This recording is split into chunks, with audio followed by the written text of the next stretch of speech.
Welcome to the world of fast, easy, efficient cleaning with the Tennant Model 8300 Sweeper Scrubber. This video will give you a quick overview of the machine and its cleaning functions. It is presented in 5 sections: pre-operational checks, how it works, operating the machine, emptying and cleaning the machine, and post-operational checks. Before you operate the Model 8300, be sure to read all warnings, labels, and placards on the machine, plus review all safety precautions listed in the manual. To get longer life and better performance out of the machine, there are a few daily checks you should perform before cleaning with it. First, check the condition of the scrubbing and sweeping brushes.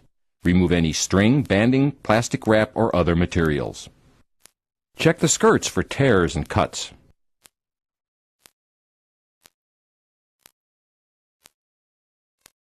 Check the solution tank, recovery tank, and detergent tank levels, and add water or detergent if necessary. Inspect the vacuum fan screen in the recovery tank and clean if needed. Check the vacuum hose and tube for obstructions.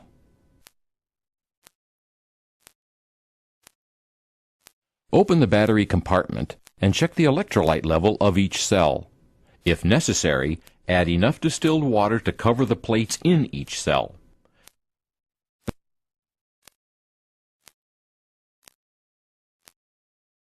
Once you have checked the machine over, you are ready to scrub and sweep. But before you do, it is helpful to understand how the machine works. The sweeping functions are performed in the front of the machine, and the scrubbing functions take place to the rear of the machine. First, let's look at the sweeping system. It is designed to pick up litter and debris before it gets caught in the brushes or squeegees. As the machine travels forward, a side brush throws debris from edges into the machine's path. Dual sweeping brushes work in tandem to hurl debris into a rust-proof hopper. Airborne dust is drawn through a highly efficient pleated dust filter, and clean air is exhausted. The scrubbing system works like this. A pump distributes solution from the solution tank to the floor. As the machine moves forward, disc or cylindrical brushes scrub the floor. As the rear squeegee passes over the dirty solution, a powerful vacuum system picks it up and deposits it in the recovery tank. The optional ES recycling system filters the solution and redistributes still active liquid to the floor for reuse. Before you start scrubbing, you need to fill the solution, recovery, and detergent tanks to their proper levels. Open the solution tank cover and fill it with water until it is about 3 inches below the tank opening. Then add the proper detergent. If your machine is equipped with an optional detergent tank, or if you have the ES option installed, you will have to fill the detergent tank.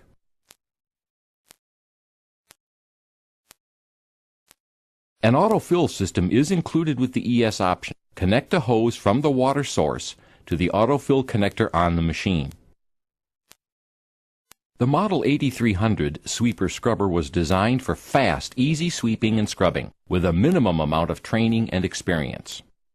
But if you've never operated the machine before, spend just a few minutes familiarizing yourself with its controls and operating the machine in an open area. First, sit in the seat and adjust it to a comfortable driving position. Adjust the steering wheel so it suits you. To start the machine, make sure the parking brake is on. Then turn the key switch all the way to the right and release it. Push the scrubbing and sweeping buttons.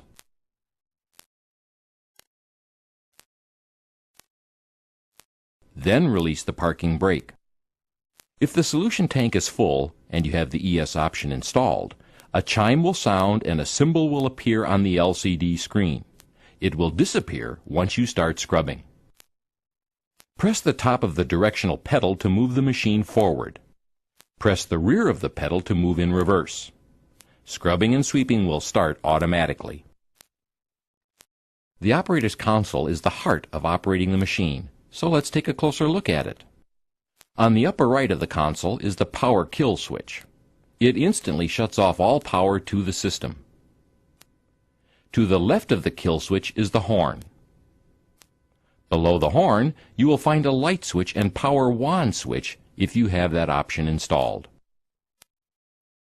To the left of the steering column is the solution flow lever. Raise it to increase the flow and lower it to decrease or shut off the flow.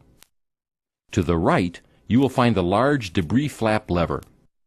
As you approach large debris, pull the flap lever for a few seconds to allow the debris to enter the hopper. On the left side of the operator's console is the LCD control panel that controls cleaning and diagnostic functions. It contains 6 multifunction buttons and a series of graphic icons that display the current state of the sweeping and scrubbing functions.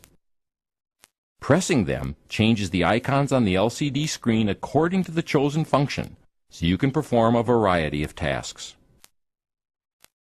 The 2 primary buttons at the top left and top right of the screen start the machine sweeping and scrubbing. The hour meter records and displays the number of hours the machine has been operated. In the upper center of the panel, you will find a battery discharge indicator. Charge the batteries when the vertical bars disappear. If you attempt to clean when this battery level has been reached, the sweeping and scrubbing systems will cease to function. There will be enough battery life for you to drive to a recharging station, however. You may have to reset a circuit breaker from time to time. They are located to the left of the operator. If a breaker continues to pop, service should be called. It is a snap to change and install the proper brush. On disc machines, the brushes release by pinching 2 levers together. To install new brushes, just slide them into position and lift them until they lock in place. It is also easy to change brushes if you have a cylindrical brush machine. Be sure to install the front brush with the tip of the V facing to the rear, and the rear brush so the V's tip is facing to the front of the machine. Review the diagram on the side of the brush assembly to be sure the brushes are properly installed. The Model 8300 is equipped with a special squeegee assembly that breaks away if you accidentally hit an obstruction. It is useful to know how to reattach the assembly, so let's go over the process. Loosen the wing nuts. Raise the rubber grommets that are just below the wing nuts until they touch the nuts. Slip the threaded shaft into the slots on the squeegee bracket, making sure that the rubber grommets are above the bracket and not below it. Next, fit the end of the squeegee assembly to the corner bracket and tighten the 2 main wing nuts snugly. Be sure they are fully tightened, or squeegee performance will suffer. To start scrubbing, adjust the solution flow lever to the desired flow rate. This dictates the amount of solution you apply to the floor. Generally, you need to lay down more solution for heavier grime and less solution for lighter needs. Next, press the scrubbing button located in the upper left corner of the control panel.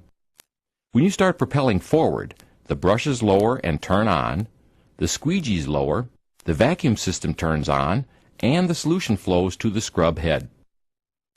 You can set the brushes to 3 levels, light, medium, and heavy, by holding the button down. 1, 2, or 3 arrows will appear indicating the level of down pressure you have chosen. A 4th, super scrub level is also available by pushing the button twice, quickly. It applies maximum pressure for 30 seconds. When the scrubbing button is activated, other icons appear on the screen and associated buttons become active. Rear squeegee up and down icons, an extended scrub icon if you have the option, and a detergent pump icon, also an option. Pushing the button next to each icon begins the associated function. On machines equipped with the standard Max Pro 1000, you will find an edge scrubbing button that extends the scrub head to clean close to walls and racking. The edge scrubbing icon will not appear if you have a Max Pro 1200 scrub head installed.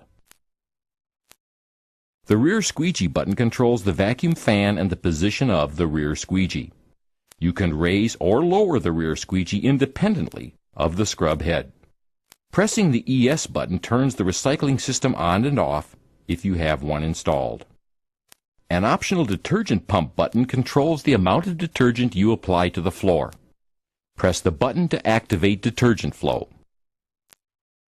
For the most part, you will lay down solution, scrub, and pick up dirty water in a single automated pass. There may be times when you want to deep clean an especially grimy area.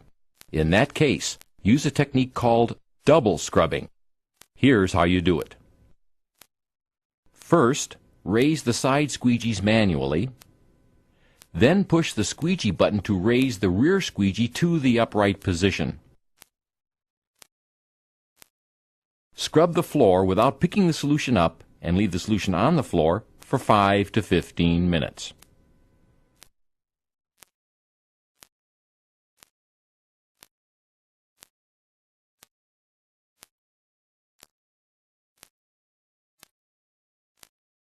Manually lower the side squeegees. Lower the rear squeegee by pushing the squeegee down button.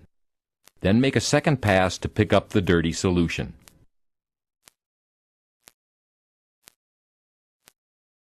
To stop scrubbing, press the scrub button.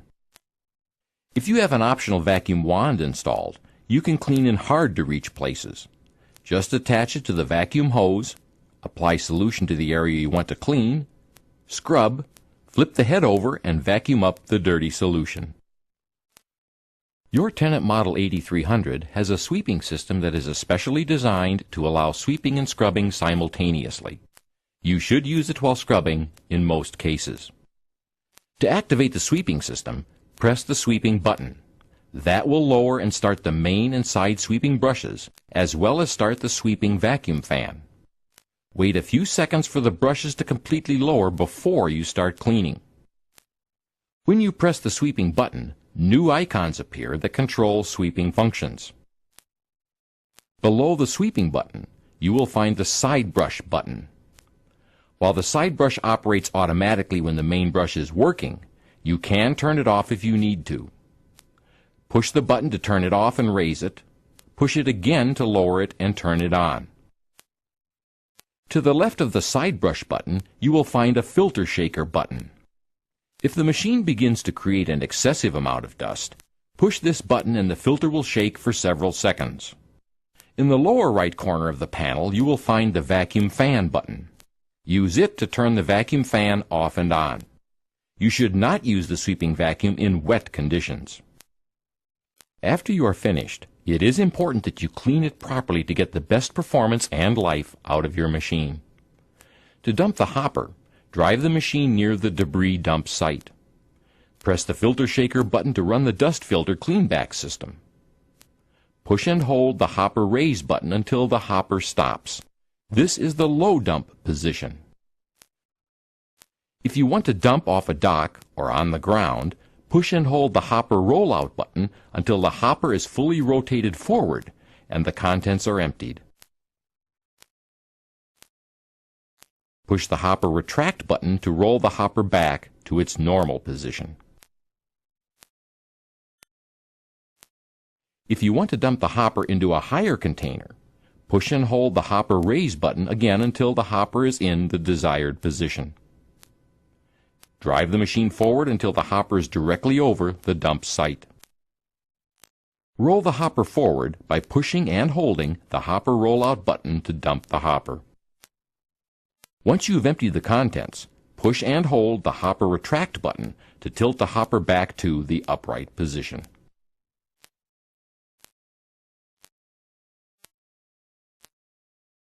Back the machine up and push the hopper lower button to lower the hopper. Be sure to keep clear of hopper lift arms and pinch points. If you or someone else need to work under the hopper, engage the hopper support bar. You should also clean out the recovery tank and the solution tank if you have the ES option installed. To do so, drive the machine to a clean-out station, stop and set the parking brake. Drain the recovery tank by removing the drain hose retainer ring from the tank access cap. Pull out the recovery tank hose and remove the end cap. Then drain the tank. Clean out the debris trough if you have the cylindrical brush scrubbing system installed.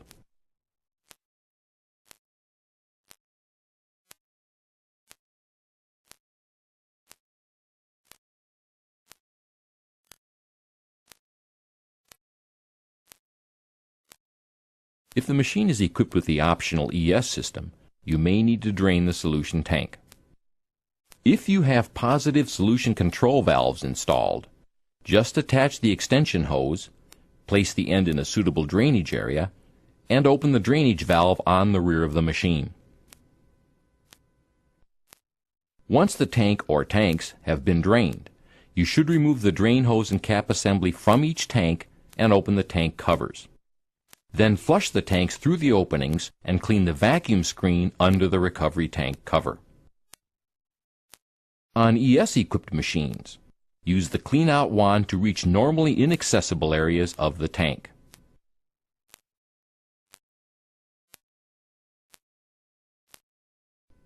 Next, reassemble the clean-out cap and hose assemblies and secure them on the tank openings.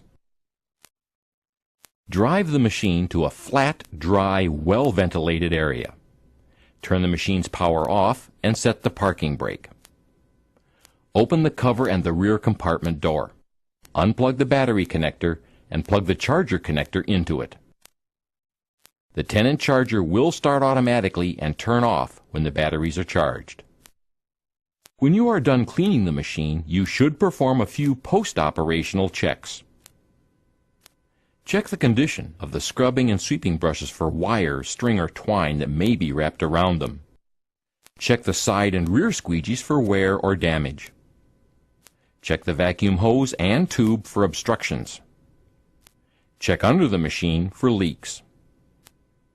Make sure the parking brake is set and that the machine's key switch is in the off position. Performing the daily service checks and following the proper operating procedures will ensure that your machine will perform in top condition throughout its useful lifetime. You will find it cleans better, has fewer maintenance problems, effectively enhances your work environment, and we're sure you'll be happy with your Tennant Model 8300 sweeper scrubber for a long time.